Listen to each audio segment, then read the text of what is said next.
الأبصار ويا دليل المتحيرين ويا بساس المستغيثين أغثنا توكلنا إليك يا حي يا قيوم يا ذا الجلال والإكرام يا فتاح يا وهاب يا بسيط صلى الله على خير خلقه محمد وعلى آله وصحبه وبارك وسلم. الفاتحة.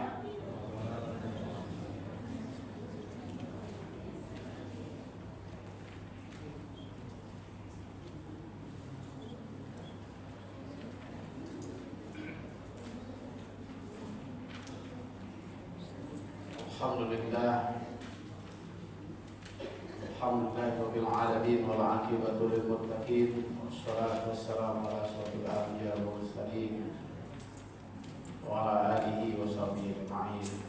La ilaha illallah Muhammadan abduhu wa rasuluh sallallahu alaihi wasallam dan nabi abada ma ba'du. Bapak pengurus, Bapak Ibu hadirin jamaah yang dicintai Allah Ta'ala, alhamdulillah sekali lagi kita bisa menunaikan ibadah kita sholat subuh, nilai yang sangat berharga di sisi Allah. Karena di saat dimana kita nyenyak tidur, kita menyempatkan mendahulukan kepentingan Allah daripada kepentingan pribadi dan kelompok, yaitu sholat subuh berjamaah. Salawat dan salam junjungan kita Nabi Muhammad sallallahu alaihi wasallam. Allahumma sholli ala Muhammad wa ala alihi wa sahbihi wa barik wasallam. Pagi yang sangat pendek ini kita akan berbincang menjelang masuknya bulan suci Ramadan, derajat tawakal dan tanda-tandanya. Derajat tawakal dan tanda-tanda. Ibu bapak yang saya hormati, saya baru melihat negeri orang lain beragama dibandingkan dengan negeri kita beragama di Uzbekistan, daerah di bawah jajahan komunis. Beda dengan negara atau daerah yang di bawah jajahan kolonial Belanda, Inggris dan Prancis. Di Uzbekistan itu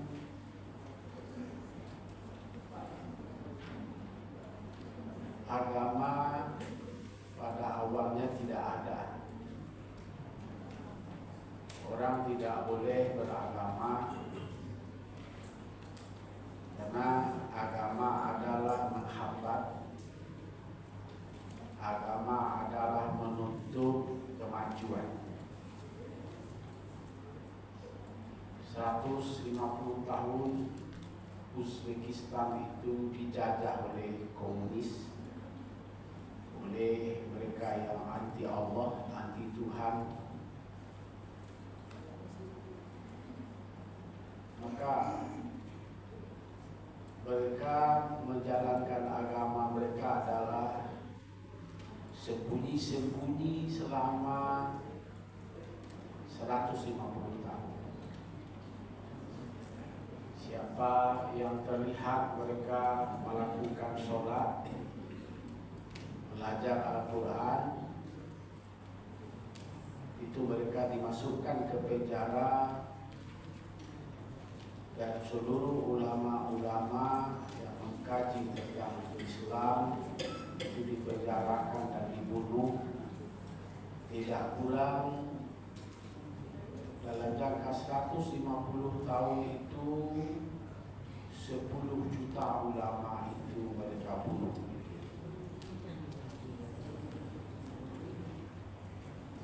Ulama hafal Al-Quran, ulama hafal hadis, ulama ahli fikih, ahli tasawuf, ahli tauhid, itu mereka siksa.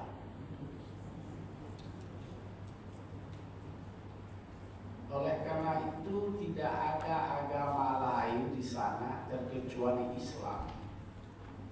Karena begitu dicoba oleh misionaris Kristen dan Katolik, jangankan bisa dia mengembangkan, masuk saja paham Kristen itu dihabisi oleh komunis. Maka di Uzbekistan itu tidak ada agama lain terkecuali Islam 100%. Dia baru merdeka tahun 1990-an, tepatnya tahun 1996-an baru merdeka. Di situ orang berpaham ahli sunnah wal jamaah menurut Imam Abu Mansur Al-Maturidi. Dalam fikih mereka bermazhab Hanafi. Dalam bidang tasawuf mereka mengikut paham Imam Al-Baghdadi dan Imam Al-Ghazali. Saya ingin menegaskan bahwa dari pengalaman saya 10 hari IPP dengan hadir 14 negara-negara di dunia dalam rangka festival ulama dunia internasional dalam menghargai dan menghormati para ulama-ulama yang lahir di Uzbekistan. Tidak kurang dari 16 makam ulama yang kami kunjungi, antara lain Imam Aryokili, Imam Said bin Kulal, Imam Babas Samasi, Imam Bahauddin Naqsabandi, Imam Al-Husdawani, Imam Nasir Darwis, Muhammad Darwis, Imam Alaiddin Al-Qari, Imam Al-Hakim At-Tirmizi dan Imam At-Tirmizi dan Imam Bukhari sebagai perawi hadis yang paling besar di dalam kajian Islam. Saya contohkan Imam Bukhari itu dia mencari suatu hadis itu berjalan lebih kurang 1.500 kilo mencari kesahihan dari hadis an abi Rasulullah sallallahu alaihi wasallam. Apa beda sahabat Nabi dengan Imam Bukhari? Sahabat dia berteman dengan Nabi tapi bukan menjadi murid Nabi. Kalau Imam Bukhari dia murid dan juga sahabat Nabi. Dia menelusuri, dia mempelajari, dia mendalami satu perkataan Nabi. Kenapa Nabi bicara itu? Apa latar belakang Nabi membicarakan? Misalnya, sallu kama ra'aitumuni usolli. Salatlah kamu sebagaimana aku salat. Itu ditelusuri oleh Imam Bukhari sampai tuntas. bagaimana angkat tangan Nabi, di mana Nabi melafazkan niatnya, bagaimana pandangan Nabi dalam sholat di tempat sujud kalau bukan di hadapan Ka'bah, bagaimana Nabi mengangkat tangan di saat rukuk, di saat i'tidal, apa bacaan Nabi dalam i'tidal, apa bacaan Nabi dalam sujud, dan kenapa itu dibaca. Misalnya, kenapa ada subhana rabbiyal a'la wa bihamdi, atau subhana rabbiyal a'la, atau subhanakallahumma rabbana wa bihamdika allahumma firli. Itu dikaji secara mendetil oleh Imam Bukhari.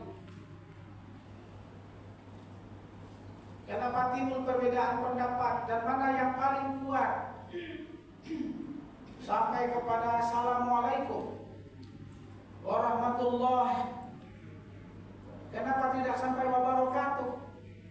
Assalamualaikum warahmatullahi wabarakatuh. Assalamualaikum warahmatullahi wabarakatuhnya kok disembunyikan? Sampai apa yang dibaca oleh Nabi setelah sholat? Kalau Imam Bukhari astaghfirullah tanpa al-azim, tapi Imam Muslim, Abu Dawud, At-Tirmidzi astaghfirullahalazim. Tapi hadis yang diriwayatkan oleh Imam At-Tirmidzi misalnya astaghfirullahalazim allazi la ilaha illa huwal hayyul qayyum wa atubu ilaih. Karena Imam At-Tirmidzi itu adalah muridnya Imam Bukhari, maka mereka di sana menganut paham mengikut Imam Hanafi. Apa istimewa Imam Hanafi dengan imam-imam yang lain? Ibu, pertama, kalau jadi imam di sana, jadi makmum, jangan coba-coba keluar dari masjid sebelum imam selesai baca doa. Karena dianggap la tamas shalah illa bizzikir, la ijabatu doa illa bizzikir. Paham di situ Bapak Ibu. Tidak disebut dia sholat kalau dia belum berzikir, seperti zikir yang kita lakukan. Dan belum bisa disebut dia sholat kalau belum ditutup dengan doa. Dan penutup doa itu adalah imam. Gitu Bapak Ibu. Siapa yang sama pahamnya dengan Imam Hanafi, Imam Syafi'i, Imam Ahmad ibnu Hanbal, kecuali Imam Malik. Imam Malik sama dengan Imam Hanafi, Imam Syafi'i, belum selesai atau belum disebut dia sholat kalau belum dia tutup dengan zikir, dengan doa. Bedanya Imam Hanafi di sana yang saya pelajari lebih kurang 10 hari itu, belum berdiri imam itu tegak, dia belum tegak, dia belum akan tegak semuanya jamaah dan belum akan pulang dari masjid. Beda jawab. Maka saya lihat di Padang ini, di negeri kita ini, dikatakan Hanafi tidak juga, dikatakan Syafi'i tidak juga, dikatakan Maliki tidak jelas, dikatakan Ahmad bin Muhammad juga tidak jelas. Maka saya menyebut kita adalah mazhab yang tidak berketentuan, tidak punya rujukan, tidak punya pedoman. Rancu sekali kita beribadah dibanding dengan mereka. Mereka 100% adalah muslim, kalaupun sebagian besar belum bisa baca Al-Quran karena di bawah penjajahan sebelum ini, karena ada yang belum bisa juga sholat dengan benar. Tapi istimewanya dengan Islam yang dikembangkan di Arab. Kalau di Arab 70 tahun Raja Faisal menjadi pemimpin 387 situs tempat bersejarah itu sudah tidak ada lagi. Maka dihabiskan oleh raja yang mereka menyebut kaumnya disebut dengan kelompok Wahabi atau Salafi. Beda dengan Uzbekistan, seluruh tempat ulama Imam Bukhari itu ada sekitar 20 hektar perkarangan makam. Imam At-Tirmizi itu ada sekitar 40 hektar tempat makamnya. Imam Bahauddin Naqsabandi itu ada sekitar 20 hektar perkarangan kuburannya. Dijaga oleh tentara, oleh polisi dan oleh Satpol PP, dan itu tempat destinasi bagi kalangan ilmuwan di dunia, karena ilmuwan terbesar di dunia setelah Mesir adalah di Uzbekistan yang lahir. Kenapa Uzbekistan itu banyak para ulama-ulama yang pintar-pintar? Jawabnya adalah satu di antara mazhab Utsman bin Affan yang dipindahkan tempatnya di Uzbekistan itu adalah di antaranya adalah di Uzbekistan. Karena Utsman bin Affan kan menulis 4 kitab Al-Quran, satu ditempatkan di Uzbekistan karena di situ ada Timur Leng. Timur Leng itu adalah salah seorang pejuang Islam yang disebut dengan Kerajaan Timur yang mengislamkan Uni Soviet, Cina, dan sekitarnya, India, Pakistan, Bangladesh, Turkistan, termasuk Bosnia, termasuk negara-negara sekitar itu adalah kekuasaan yang dimotori oleh Timur Leng yang mengalahkan tentara Mongolia dan Tartar. Ini kenangan saya yang ingin saya sampaikan sebelum saya masuk pengajian. Maka kesimpulannya, di situ orangnya bergaya hidup barat, orangnya cantik-cantik, ganteng-ganteng, gagah-gagah karena pertautan dan pertemuan bangsa Mongolia, bangsa Tatar, bangsa Cina. Maka yang paling hebat pengalaman saya di situ mungkin salju, musim salju di bawah derajat Celcius. Di sudut-sudut rumah itu ada salju. Di sudut-sudut rumah, di masjid ada salju. Ibu, saya ingin mengatakan begini, apa pula hikmahnya oleh Allah ada salju? Mereka mendapatkan air hanya sekali 4 bulan melalui salju. Jadi musim dingin ini masyarakat bekerja dari jam 9 sampai jam 4 sore. Apa kerjanya? Yang tinggal di rumah mengambil salju, mengambil batu es itu dimasukin ke dalam bak. Di rumah-rumah mereka ada tabek-tabek, mereka masuk di situ. Pada musim panas itulah air mereka untuk 8 bulan berikutnya. Maka kita Indonesia ini sebenarnya adalah bersyukur. Bagi kita air berserakan, bagi mereka untuk mendapatkan air itu adalah sekali 4 bulan pada saat musim salju. Bagaimana cara mereka memasak di musim salju ini? Diambilnya es itu, dimasukkannya ke dalam periuk, itu jadi masak nasi, nanti jadi air panas deh. Kita tidak seperti itu payah hidup kita. Kalau musim panas mereka bekerja jam 4:30 sampai jam 10 malam. Itu musim panas, karena tak bisa terik panas itu sampai 54 derajat Celcius. Betapa bersyukurnya kita bisa setiap jam, setiap hari bisa keluar rumah. Mereka tidak. Kalau musim dinginnya tidak tanggung-tanggung bapak-bapak ibu, sudah 4 baju yang kita pakai masih tetap dingin sampai ke tulang kita. Nah, Itu pengantar saya sedikit oleh-oleh dari Uzbekistan yang ingin saya sampaikan. Begitu sulit mereka hidup, tapi mereka makmur. Adil dalam kemakmuran, makmur dalam keadilan. Mereka tidak terlalu kaya benar, tapi tidak juga terlalu miskin. Itu bedanya negara kita dengan mereka. Baik Bapak Ibu, saya akan ngaji tidak panjang lagi, karena sudah banyak oleh-olehnya yang saya berikan kepada Bapak Ibu semua. Mereka mengamalkan ayat-ayat tawakal. Jadi 10 hari perjalanan, ada dengan kapal, ada dengan pesawat. Apa maksudnya dengan pesawat terbang? Ada dengan kereta api.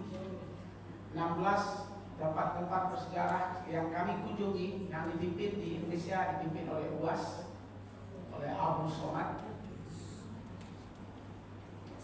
Ada dari Mesir, ada dari Australia, dari London, ada dari Perancis. Ya, mereka mengapa ke sana dalam rangka pertemuan ulama sedunia itu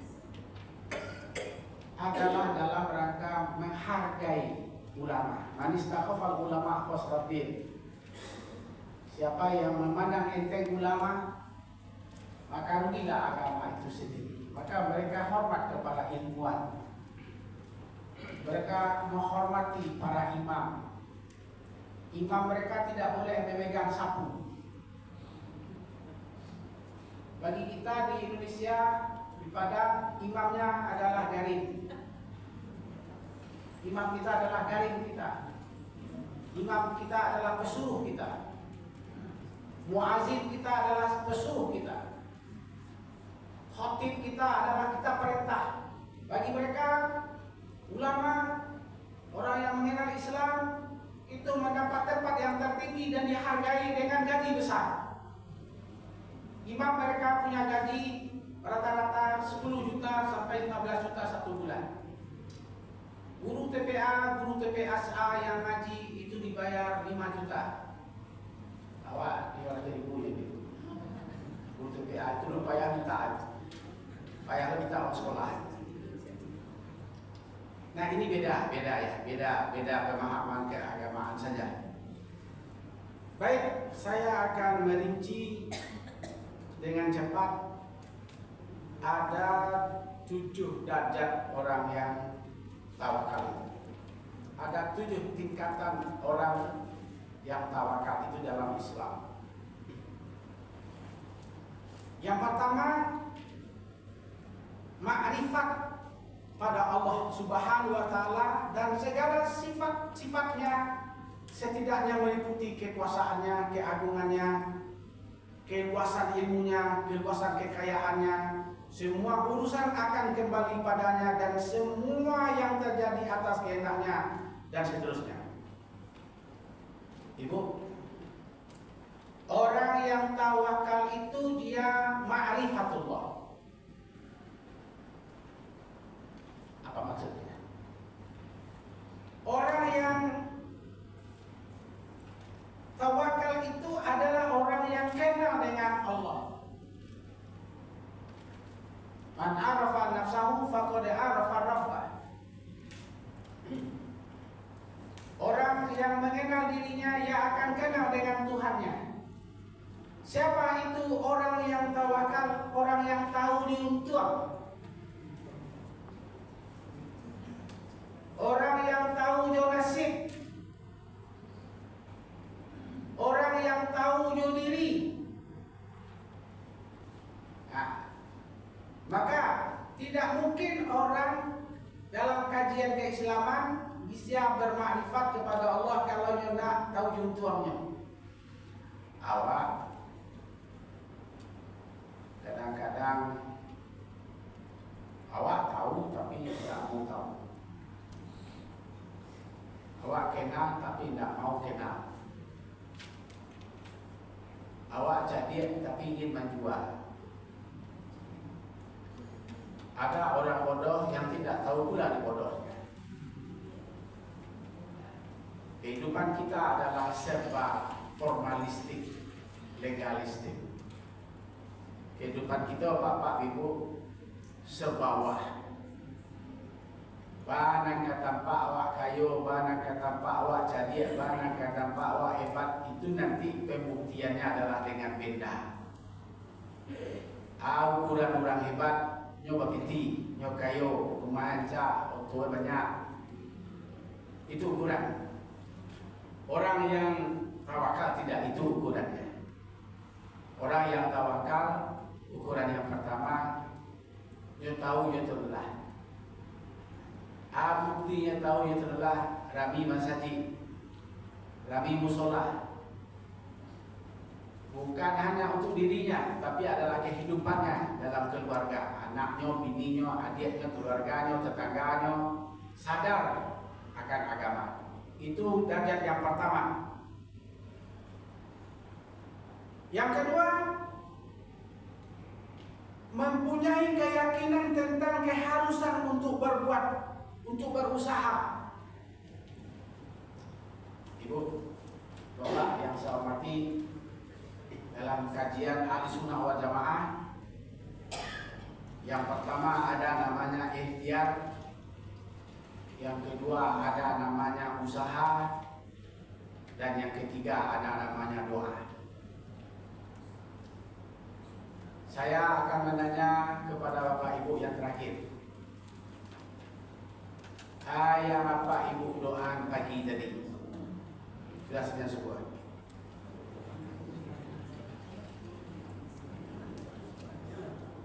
Nah, orang yang tawakal,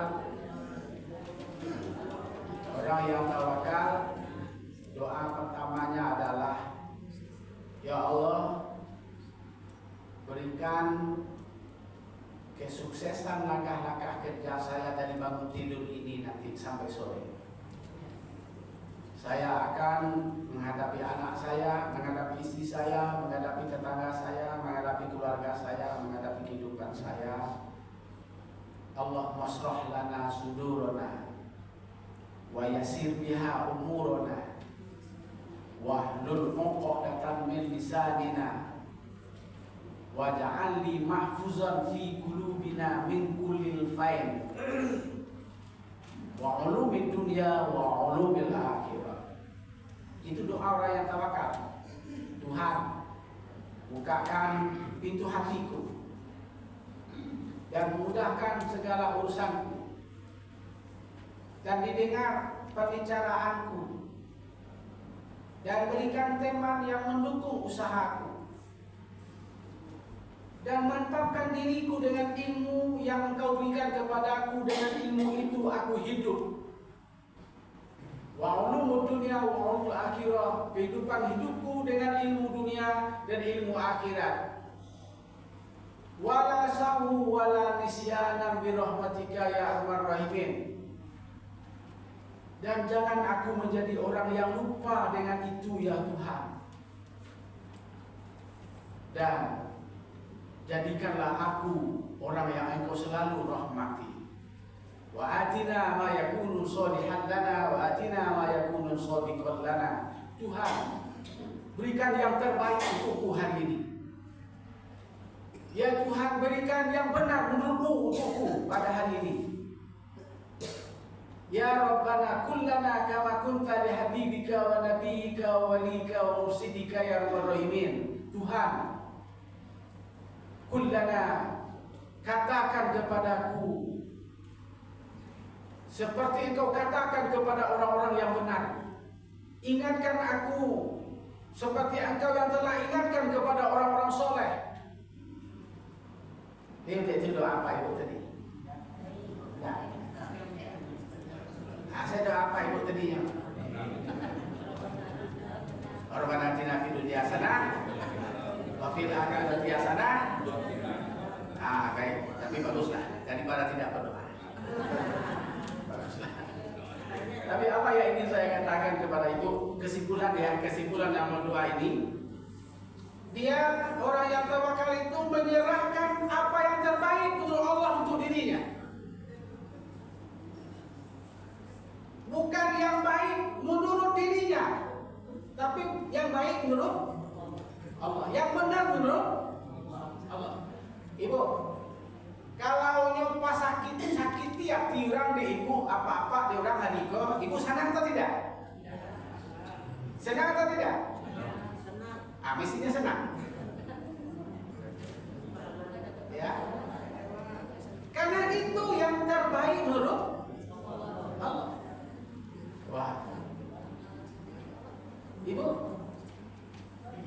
apa syaratnya agar kita tidak menyakiti atau tidak disakiti? Ya jangan menyakiti. Apa syarat kita tidak difitnah? Ya jangan memfitnah. Apa syarat kita tidak digunjingkan? Ya jangan menggunjingkan. Kalau ada kejadian itu sekarang kita disakiti, digunjingin, difitnah dan lain sebagainya, itu adalah peristiwa masa lalu yang harus kita terima hari ini. Itu yang namanya karma. Itu yang namanya sunatullah. Itu yang namanya nature law. Itu yang namanya hukum sebab kemudian nama gue bayi semayang gue lah semayang Allah, lah mengaji Allah. Gue sakit jatuh timur dan akimo, gue sakit jatuh timur dan akimo. Bang punya sakit yang boleh tetangga, bang dia hawa-hawa saya boleh orang. Itu adalah peristiwa yang lalu yang harus kita terima hari ini. Paham ibu? Karena tidak mungkin Allah itu al-adil. Al-adilu zatuhu. Allah itu adil. Sebagai bukti keadilan zatnya itu dibuktikan dengan perbuatannya. Wah, Iko siso 20 tahun yang lalu makin dia terima. Pasti kesurusan juga. ya. Pernah tak ibu menyakiti hati orang 20 tahun yang lalu? Pernah tak memfitnah orang 20 tahun yang lalu? Pernah tak menzalimi orang 20 tahun yang lalu? Nah, hari ini kita terima. Jadi apa jawab orang yang tawakal? Dia yakin. Wah, alhamdulillah. Abi dosa bolanya pembediannya menurut abi dosa. Jadi apa gunanya rahasianya kita disakiti? Apa rahasianya kita tersinggung? Apa rahasianya temperamental kita naik? Adalah untuk menghilangkan dosa kita. Paham Bapak Ibu semua? Baik, yang ketiga, terdapat ketetapan hati dalam mentauhidkan atau mengesahkan Allah. Ditawakali. Sebab tawakal itu wajib diikuti juga dengan keyakinan. Mangkunjo, mangkundak sana mati. Aku susah di bila sambayang, la puaso, la bazaka, la basadaka, la mengaji. Kok lutut kau sakitnya tadi? Kau berjalan lama elo kaki. Kau duduklah harus bersandar. Apa jawaban ibu? Sudah ukurannya. Itu jawabannya. Sudah ukurannya. Bama tu ndak jalan kejadian dah. Bama lingo indak nyari yang pandangan. Bama nului indak nului mengecek lagi. Ada ibu? Sudah ukurannya. Ya, sudah. Jangan beragak ibu lagi. Bana ibu mengecek, ibu lah umur 70 tahun. Tu ibu pakai baju nangajak stek. Dicari dari belakang tetap ibu umur 70 tahun. Walaupun pakai baju. Itu namanya dari muka bentuk sopan Sofian, dari belakang bentuk jadi-jadian. Cukup, ibu terima itu. Itu namanya orang tawakal. Terima apapun konsekuensi yang kita terima. Ya ibu. Aman ini ya mak. Kecil anak awak. Mama ini ya mak. Apa kok takkan setarulah. Apa kok tak bisa beriu di nyawa. Kan ada orang yang betul ada anak awak mak. Ya. Pikiran ibu. Dan jangan kau yang sekolahan. Dah jadi orang hebat kau pandai kau mengecek betul tu kapal. Ya betul tu. Nah. Orang yang tawakal, alhamdulillah. Lau ukuran nampo jadi orang ini. Lau ukuran nampo jadi orang yang ini. Baik. Yang keempat, menyandarkan hati seluruhnya pada Allah dan menjadikan keadaan hati yang tenang hanya saat mengingat diri kepada Allah. Kapan ketenangan itu? Ketika kita berintegrasi dengan Tuhan. Kalau tidak, apa kalau tarabek lari kata Allah, fafiru ilallah, tarabek wa lari kata Allah, awak akan selesai. Bagaimana kita segera lari kepada Tuhan? Yang keenam, pasrah dengan jiwa seluruhnya hanya untuk Allah, hanya kepada Allah, hanya atas Allah. Dan yang berikutnya, kita berbuat baik, berbuat sangka baik kepada Tuhan. Jangan ada persangka yang jelek. Terakhir, menyerahkan, mewakilkan, mengharapkan dan pasrah dengan segala sesuatu hanya kepada Tuhan saja. Dan aku serahkan urusanku ini hanya untukmu ya Allah. Mau Allah berikan terbaik? Apakah Allah berikan kepada kita yang tidak terbaik? Yang jelas kita sudah menyerah. Ini yang lain bisa Bapak baca. Apa saja tanda-tandanya orang yang tawakal itu? Setidaknya pertama, berkaitan erat dengan apa yang diucapkan seorang muslim dalam setiap menunaikan sholatnya. Ia akan dulu. Sudah. Akan engkau saja kami minta tolong menyembah, dan akan engkau saja kami menyembah. Ia akan dulu, akan engkau saja kami mengabdi, dan akan engkau saja kami minta tolong. Yang kedua, tidak pernah merisaukan masalah kehidupan. Ibu di umur awak kini kau jangan gaduh hidup leh. Jangan awak jelai ba auto dan kata Bali, ba rumah nang baru. Aja fikir dia tu leh. Ibu fikir dia tu leh. Sudah. Tidak masanya, tidak waktunya lagi. Yang ketiga, tidak pernah hatinya tergoncang pada saat diperkirakan akan datangnya sesuatu bahaya. Dia tak goncang. Kegoncangan yang paling berat itu kata ulama adalah kematian. Ibu takut mati? Apa takut mati? Kalau itu apa jawaban Bapak ketika ditanya orang? Sedang mengapa? Sedang mengapa ibu? Ada ibu? Orang yang mantap tawakalnya sedang menunggu malaikat maut. Jadi kalau tanya apa ibu? Sedang mengapa? Ini ibu dia kata, mama sedang menunggu malaikat maut.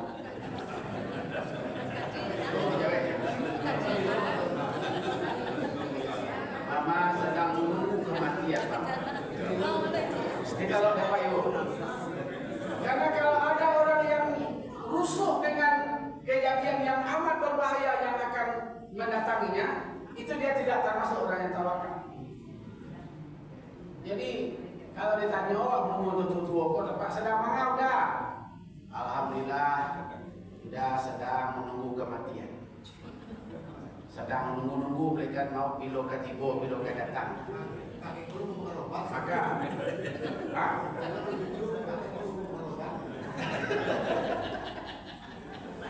ya.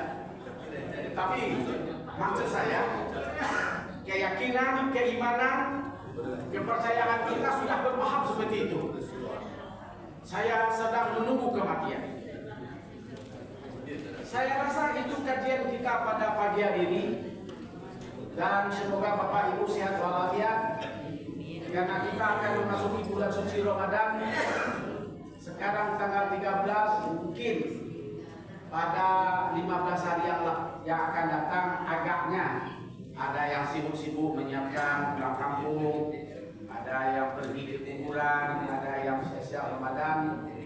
Apakah kita mengaji? Saya menunggu informasi berikutnya dari Bapak, karena itu sudah last minute, last day. Satu hari lagi setelah itu kita malamnya akan mengikuti sholat tarawih berjamaah. Oleh karena itu saya sampai hari ini 136 kali kita mengaji di sini. Berarti sudah cukup lama juga kita ngaji di sini, Bapak. Catatan saya ini, kalau ada salah tidak pada tempatnya, maka saya minta maaf. Kalau tidak letak sesuatu pada tempatnya selama ini. Semoga Bapak sehat walafiat, bisa menunaikan ibadah puasa dengan baik dan diberi berkah hidupnya, dipanjangkan umurnya, disehatkan badannya, dan menunaikan ibadah puasa dengan penuh keimanan, ketakwaan, dan penuh perhitungan. Semoga bermanfaat apa yang saya sampaikan. Fa'tabiru ya ulil albab la'allakum turhamun. Baca maaf.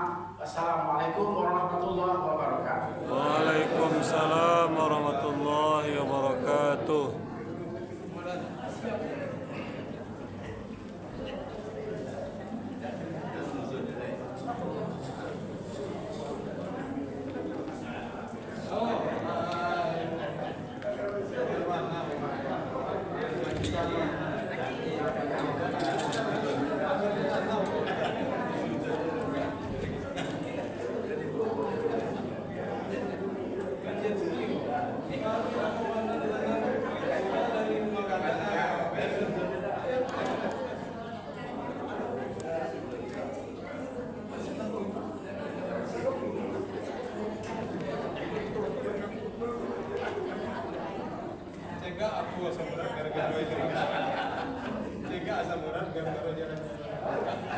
Assalamualaikum warahmatullahi wabarakatuh.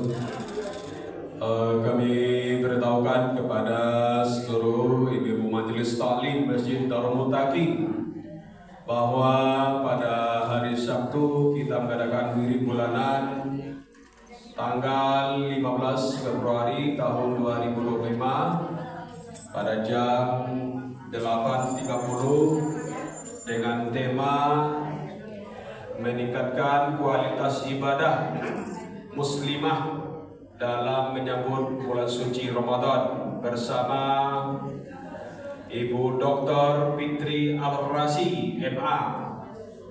Untuk itu pada seluruh ibu majelis taklim agar dapat hadir tepat pada waktunya pada hari Sabtu yang akan datang.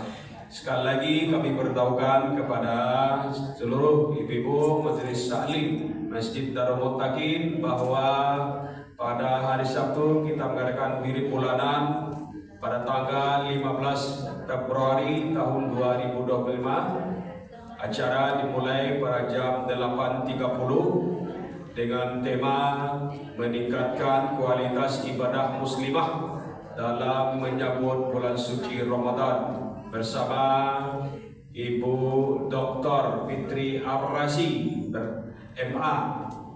Untuk itu kepada seluruh ibu agar dapat hadir tepat pada waktunya. Sekali lagi kami beritahukan kepada ibu-ibu anggota Majelis Taklim Masjid Darul Muttaqin bahwa pada hari Sabtu tanggal 15 Februari tahun 2025 kita mengadakan wirid bulanan dengan tema meningkatkan kualitas ibadah muslimah dalam menyambut bulan suci Ramadan bersama Ibu Dr. Fitri Al-Razi MA. Acara dimulai pada jam 8.30. Untuk itu kepada ibu-ibu diharapkan hadir tepat pada waktunya. Demikian atas perhatian kami ucapkan terima kasih. Assalamualaikum warahmatullahi wabarakatuh. Waalaikumsalam warahmatullahi wabarakatuh.